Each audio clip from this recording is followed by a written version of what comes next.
Salut les questions geeks, c'est Team Debit et j'ai une question pour toi. Peux-tu me dire si dans notre monde le One Piece existe et si oui, où serait-il? C'est parti.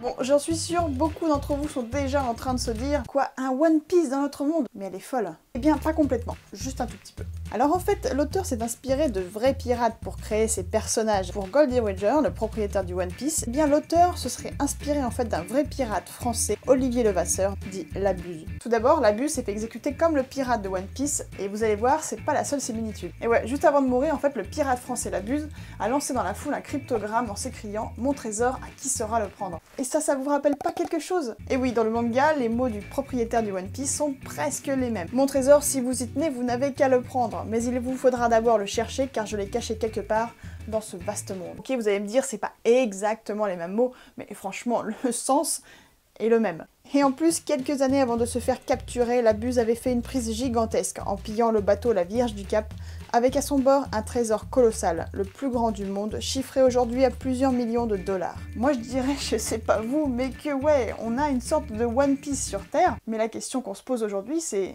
où est-il?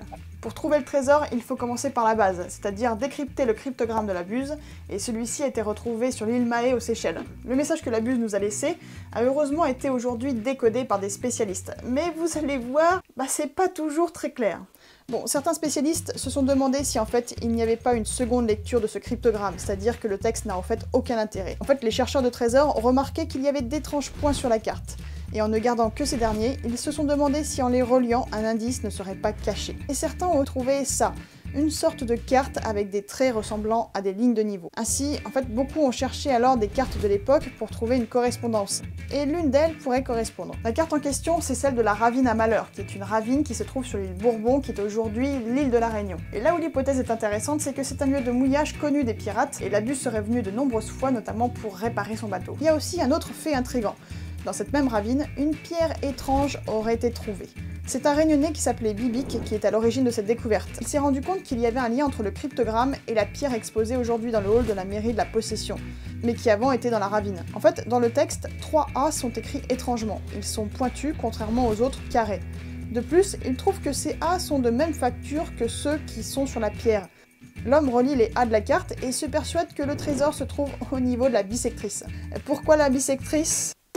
Voilà, la chasse au One Piece est aussi d'actualité dans notre monde, et comme le manga, on est en droit de se demander si un jour quelqu'un mettra la main dessus. Toutefois, contrairement au manga, si vous voulez faire des fouilles, eh bien il vous faudra des autorisations. Et vu que la Réunion est un département et une région d'outre-mer française, eh bien sachez que vous ne pourrez pas garder le trésor rien que pour vous. Et si vous le faites, eh bien gare à l'amende, voire plus. Voilà, il est temps présent pour moi de vous présenter en quelques secondes la chaîne de l'invité, c'est-à-dire de Team Debit. Team propose une série qui s'appelle C'est la vie d'un. Ce sont des vidéos très courtes et très rythmées et ils vous présentent de manière humoristique un métier comme cuisinier, gardien de prison, éboueur ou encore celui de Batman. Bref, c'est super drôle et ça se mange comme des petits pains.